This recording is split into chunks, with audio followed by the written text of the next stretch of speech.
সুপ্রিয় শিক্ষার্থী ও ফেসবুক বন্ধুরা, আসসালামু আলাইকুম। আমি Mustafa Kamal, author how to learn little English সহ অনেকগুলো বইয়ের লেখক। আমি আপনাদের সামনে আজ হাজির হয়েছে ট্রান্সলেশন করার কিছু কৌশল নিয়ে কথা বলবার জন্য। বিসিএস রিটেন পরীক্ষায় ট্রান্সলেশন অনেক ছাত্রছাত্রীর জন্য বাঁচা মরণ লড়াই। অর্থাৎ সে বা একজন ছাত্র পরীক্ষায় ভালো করবে কি করবে না, পাস করবে কি ফেল করবে, সেটা অনেকখানি নির্ভর করে ট্রান্সলেশনের উপর। অর্থাৎ বিসিএস পরীক্ষায় দুটি ট্রান্সলেশন থাকে, একটা বাংলা টু ইংলিশ, একটা ইংলিশ টু বাংলা, 25-25-50 নাম্বার। তো এই অনুবাদ করার কিছু কৌশল আজকে আমরা আপনাদেরকে দেখাবো। অর্থাৎ কিভাবে আমরা সহজে অনুবাদ করতে পারি। অনেক ছাত্রছাত্রী আমাদেরকে জিজ্ঞেস করেন যে অনুবাদ করার কোনো কৌশল সত্যিকার অর্থে রয়েছে কিনা। হ্যাঁ, আমরা আজকে আপনাদেরকে অনুবাদ করার বেশ কিছু কৌশল দেখাবো, যে কৌশলগুলো বড় বাক্য ইংরেজি অনুবাদ করতে অনেকখানি সহায়তা করবে। যে কৌশলগুলোর মাধ্যমে আমরা বড় বাক্য অনায়াসেই অনুবাদ করতে পারবো, বাংলা টু ইংরেজি অথবা ইংরেজি টু বাংলার ক্ষেত্রে আমাদের অনেক সহায়ক হবে। আমরা কতগুলো রুলস এখানে আলোচনা করব। প্রথম রুল 1 দেখেন, এখানে যেটা বলেছি, আমরা একটা স্ক্রিন শেয়ার করেছি আপনাদের সাথে। এখানে আমরা যে কথাটা বলেছি, যেমন একটি হলো যে বাংলা বাক্যে বড় জায়গা প্রথমে বসে, তারপর তার চেয়ে ছোট জায়গাটি বসে, এবং তারপর সবচেয়ে ছোট জায়গাটি বসে। অর্থাৎ তিনটি জায়গা যখন থাকবে, বাংলা বাক্যে সাধারণত সবচেয়ে বড় জায়গাটি প্রথমে হবে, তারপর তার চেয়ে ছোট জায়গাটি, এবং সব শেষে ছোট জায়গাটি বসে। কিন্তু ইংরেজি বাক্যে এর উল্টো। অর্থাৎ ইংরেজি বাক্যে আমরা প্রথমে সবচেয়ে ছোট জায়গাটি বসাবো, মাঝের জায়গাটি মাঝে হবে, এবং সবচেয়ে বড় জায়গাটি শেষে হবে। এখানে হয়তো তিনটা প্রিপোজিশন থাকবে, সেই তিনটা প্রিপোজিশন আমাদের প্রয়োগটা দেখতে হবে। এখন আসলে আমরা এক্সাম্পলে আসি। আমাদের প্রথম যে এক্সাম্পলটা, সেটি হলো, একটু আপনারা স্ক্রিনের দিকে তাকালে দেখতে পাবেন। প্রথম এক্সাম্পলটা হলো পটুয়াখালী জেলার কলাপাড়া থানার লতাচাপলি ইউনিয়নের কুয়াকাটার দৈর্ঘ্য প্রায় 30 কিলোমিটার এবং প্রস্থ 6 কিলোমিটার। এক্সাম্পলটা আমি আবারও বলছি, পটুয়াখালী জেলার কলাপাড়া থানার লতাচাপলি ইউনিয়নের কুয়াকাটার দৈর্ঘ্য প্রায় 30 কিলোমিটার এবং প্রস্থ 6 কিলোমিটার। এখন দেখেন, এখানে আমাদের তিনটা জায়গা, একটা হলো পটুয়াখালী জেলা, কলাপাড়া থানা, লতাচাপলি ইউনিয়ন। বাংলায় দেখা যাচ্ছে পটুয়াখালীটা প্রথমে আছে, তারপর কলাপাড়া থানার মাঝখানে, এবং লতাচাপলি ইউনিয়নটা শেষে। কিন্তু আমরা যখন ইংরেজি অনুবাদ শুরু করব, তখন লতাচাপলিটা আবার আগে হবে, কলাপাড়া থানাটা মাঝখানে বসাবো আন্ডার দিয়ে, আর সবার শেষে অফ প্রিপোজিশন ব্যবহার করে পটুয়াখালীটা শেষে লিখবো। আর এখানে মূল সেন্টেন্সটা যদি আমরা চিন্তা করি, আমাদের মূল সেন্টেন্সটা হলো কুয়াকাটা। তো কুয়াকাটা 30 কিলোমিটার দৈর্ঘ্য এবং 6 কিলোমিটার প্রস্থ বিশিষ্ট। তাহলে অর্থাৎ এখানে কুয়াকাটা, তাহলে আমরা একটু দেখি, Kuakata in Latachapli union under Kalapara police station of Patuakhali district. তাহলে আমরা কুয়াকাটা লিখবো, ইন, তারপরে in Latachapli union under Kalapara police station of Patuakhali district is about 30 kilometre in length and 6 kilometre in breadth। তাহলে মূল সেন্টেন্সটা হলো যে Kuakata is about 30 kilometre in length and 6 kilometre in breadth। মাঝখানে তিনটা জায়গা কুয়াকাটার পরে বসান। Kuakata in Latachapli union under Kalapara police station of Patuakhali district is about 30 kilometre in length and 6 kilometre in breadth। তাহলে বাংলাতে বড় জায়গাটা প্রথমে থাকলেও ইংরেজি বাক্যে বড় জায়গাটি সবার শেষে থাকবে। আচ্ছা, এখানে আমরা আরেকটা রুল 2 তে এবার আমরা যাব। এবার আমরা যাব রুল 2 তে। Rule 2, noun in apposition. Noun in apposition, যে শব্দসমূহ নাউনের পরিচিতি বা উপাধি তুলে ধরে তাকে বলা হয় নাউন ইন অ্যাপোজিশন। যে শব্দসমূহ নাউনের পরিচিতি বা উপাধি তুলে ধরে সেগুলো হলো নাউন ইন অ্যাপোজিশন। বাংলায় নাউনের পূর্বে বসে, কিন্তু ইংরেজিতে নাউনের পরে দুটি কমার মাঝখানে বসে। নাউন ইন অ্যাপোজিশন সাধারণত বাংলায় নাউনের আগে থাকবে, কিন্তু ইংরেজিতে নাউনের পরে দুটি কমার মাঝখানে বসবে। যেমন এক্সাম্পল দেখেন, গ্রামীণ ব্যাংকের প্রতিষ্ঠাতা ডক্টর মোহাম্মদ ইউনূস শান্তিতে নোবেল পুরস্কার পেয়েছেন। এক্সাম্পল দেখেন, গ্রামীণ ব্যাংকের প্রতিষ্ঠাতা ডক্টর মোহাম্মদ ইউনূস শান্তিতে নোবেল পুরস্কার পেয়েছেন। হ্যাঁ, আমি এক্সাম্পল প্রথম স্ক্রিনের প্রথম এক্সাম্পলটা দেখেন, গ্রামীণ ব্যাংকের প্রতিষ্ঠাতা ডক্টর মোহাম্মদ ইউনূস শান্তিতে নোবেল পুরস্কার পেয়েছেন। এখানে আমাদের নাউন হলো ডক্টর মোহাম্মদ ইউনূস। আর তাহলে গ্রামীণ ব্যাংকের প্রতিষ্ঠাতা, এটা হলো নাউনের অ্যাপোজিশন। আমি যখন ইংরেজি লিখবো, আমি প্রথমে লিখবো ডক্টর মোহাম্মদ ইউনূস, তারপর লিখবো দেখেন the founder of Grameen bank. আমি যদি দেখাই, আমি একটু বোল্ড করে দেখাচ্ছি আপনাদেরকে, দেখেন, doctor Mohammad Yunus, the founder of Grameen bank, has got Nobel prize on pitch, has got Nobel prize on pitch. তাহলে ডক্টর মোহাম্মদ ইউনূসটা নাউন, আর the founder of Grameen bank হলো নাউন ইন অ্যাপোজিশন। আমাদের নাউন ইন অ্যাপোজিশনটা নাউনের পরে দুটি কমার মাঝখানে বসবে। আরেকটা এক্সাম্পল দেখেন, ডিনামাইটের আবিষ্কারক আলফ্রেড নোবেল নোবেল পুরস্কার প্রতিষ্ঠা করেছেন। ডিনামাইটের আবিষ্কারক আলফ্রেড নোবেল নোবেল পুরস্কার প্রতিষ্ঠা করেছেন। তাহলে এখানে নাউন কোনটা? Alfred Nobel. আর নাউন ইন অ্যাপোজিশন কোনটা? ডিনামাইটের আবিষ্কারক। তাহলে ডিনামাইটের আবিষ্কারক নাউন ইন অ্যাপোজিশনটা নাউনের পরে হবে। তাহলে আলফ্রেড নোবেল, দেখেন, Alfred Nobel, the inventor of dynamite, Alfred Nobel, the inventor of dynamite, has institutionalized Nobel Prize. আমি আবারও বলছি, Alfred Nobel, the inventor of dynamite, has institutionalized Nobel Prize। তাহলে আমরা যখন নাউনের অ্যাপোজিশন লিখব, সেটা বাংলায় নাউনের আগে থাকলেও ইংরেজিতে নাউনের পরে দুটি কমার মাঝখানে লিখব। এবার আসি আমরা রুল 3। খুব গুরুত্বপূর্ণ একটি রুল, এটা হলো আমাদের রুল 3। যে সকল শব্দের সাথে সাধারণত র, তে, এর, ত, এ যুক্ত থাকে, তা সাধারণত বাক্যের সাবজেক্ট হয় না। আমি আবারও বলছি, যে সকল শব্দের সাথে সাধারণত র, তে, এর, ত, এ যুক্ত থাকে, তা সাধারণত বাক্যের সাবজেক্ট হয় না। এগুলো প্রিপোজিশনের পরে বসে, এগুলো প্রিপোজিশনের পরে বসে। তার মানে যে সকল শব্দের সঙ্গে র, তে, এর, ত, এ নেই, তা বাক্যের সাবজেক্ট হবে। যে সকল শব্দের সঙ্গে র, তে, এর, ত নেই, তা বাক্যের সাবজেক্ট হয়। একটু দেখেন, আমরা আসি এক্সাম্পলের দিকে লক্ষ্য করেন। মসজিদটির নিকটেই বিদ্রোহী কবি কাজী নজরুল ইসলামের মাজার দেখা যায়। দেখেন, মসজিদটির নিকটেই বিদ্রোহী কবি কাজী নজরুল ইসলামের মাজার দেখা যায়। তাহলে এখানে আমাদের মসজিদটির সঙ্গে র আছে, এটা সাবজেক্ট হবে না। নিকটেই এর সঙ্গে রস্যই আছে, এটাও সাবজেক্ট হবে না। বিদ্রোহী কবি, এটা হলো নাউন ইন অ্যাপোজিশন, এটা নাউনের পরে বসবে। কাজী নজরুল ইসলামের, ইসলামের সঙ্গে এর আছে, র আছে, এটাও সাবজেক্ট না। তাহলে একটু দেখেন, এই মাজার, এই মাজার শব্দটা সাথে র, তে, এর কিছুই নেই। মাজা, মাজা, দেখেন, মাজার, মাজার শব্দটির সঙ্গে তে, এর কিছু নেই। যেমন মাজারের, মাজারটির, মাজারটিতে, এরকম কিছু নেই। তাহলে মাজারটি হলো আমাদের সাবজেক্ট। মাজার মানে দা শ্রাইন, সাবজেক্টটা হলো দা শ্রাইন। একটু খেয়াল করে দেখেন, আমাদের সাবজেক্টটা হলো দা শ্রাইন। এর কার মাজার? অফ কাজী নজরুল ইসলাম, অফ কাজী নজরুল ইসলাম, কাজী নজরুল ইসলামের।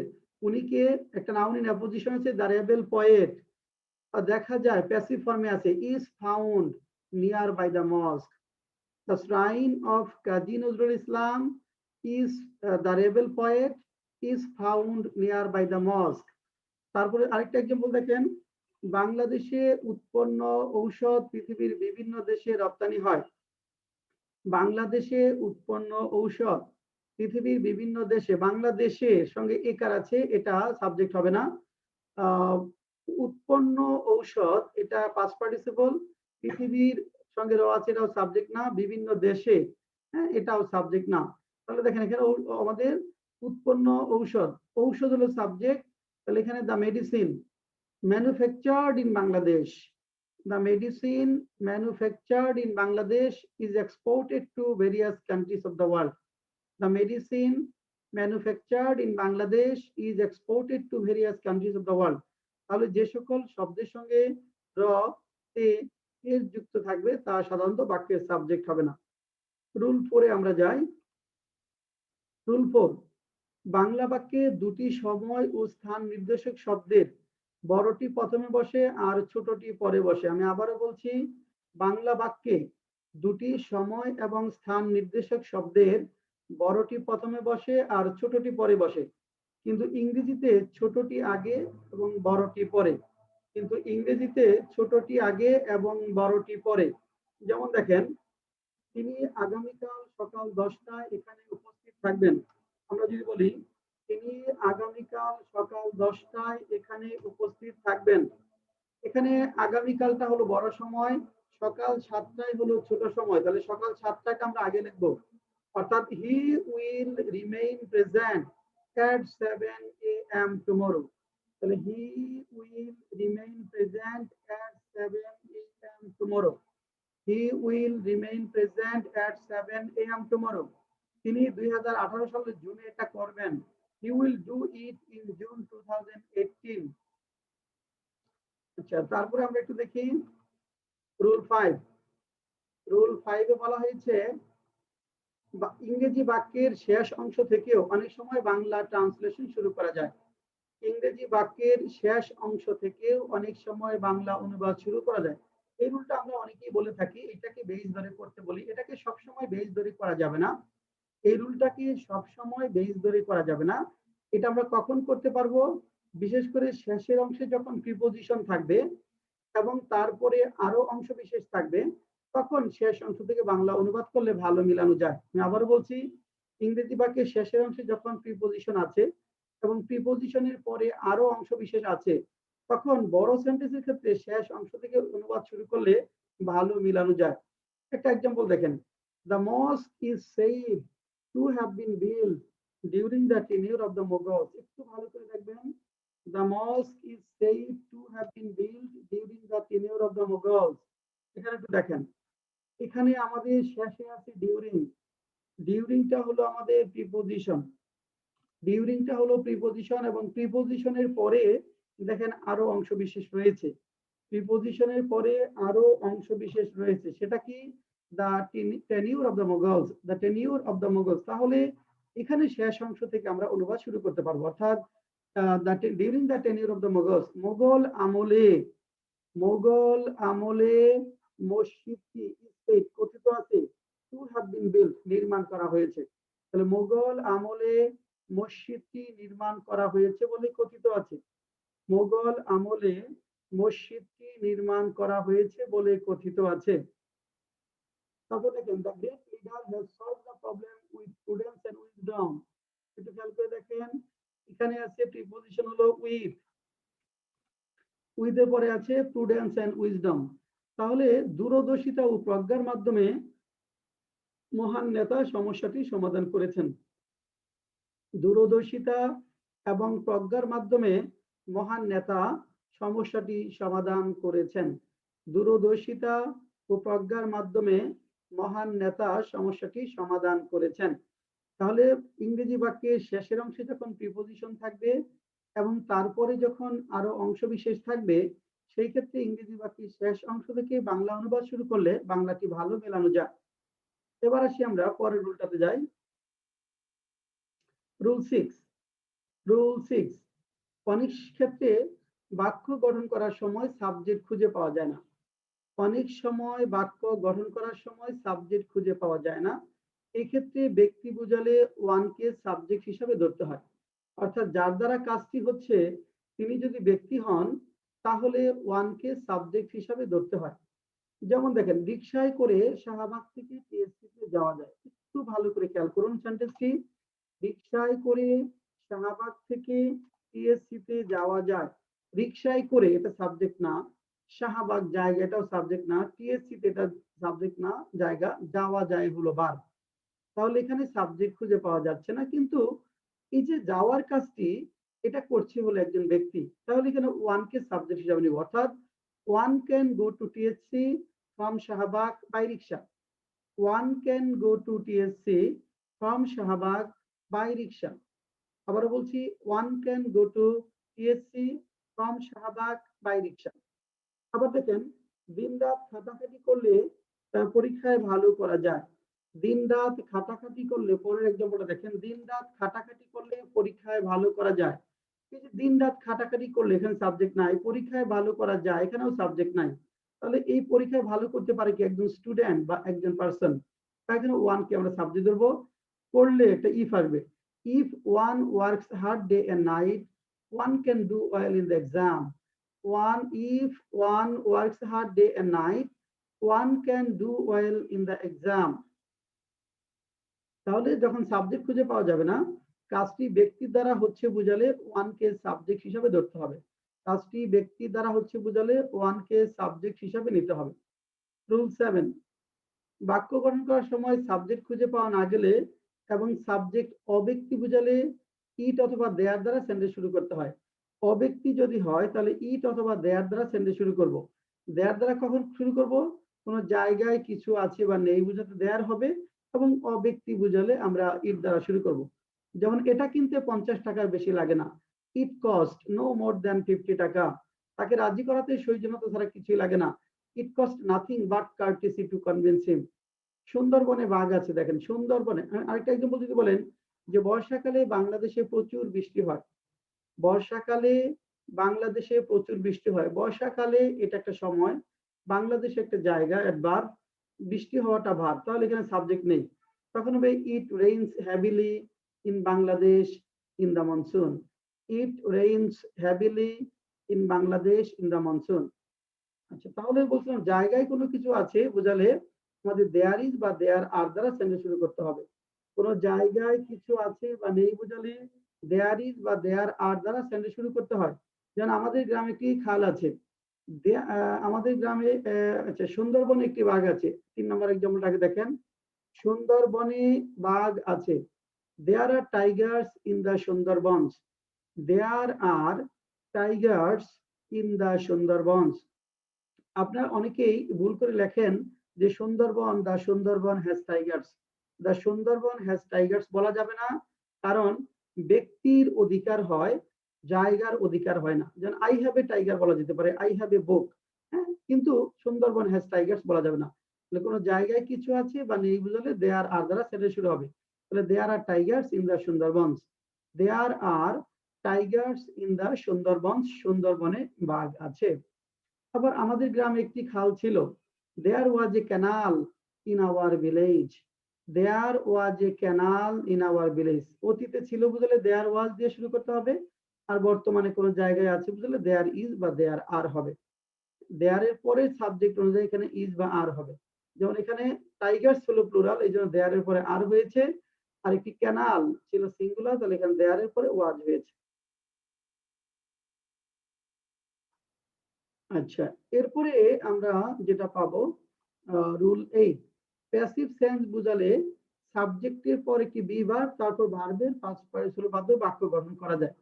অর্থাৎ প্যাসিভ সেন্টেন্স যদি হয়, অর্থাৎ প্যাসিভ মানে কি, একটি সাবজেক্টকে সামনে রেখে বা প্রভাবিত করে অন্যের দ্বারা কাজ সম্পাদিত হচ্ছে। অন্যের দ্বারা কাজটি সম্পাদিত হচ্ছে, কিন্তু যার দ্বারা কাজটি হচ্ছে সে বাক্যে উপস্থিত নেই।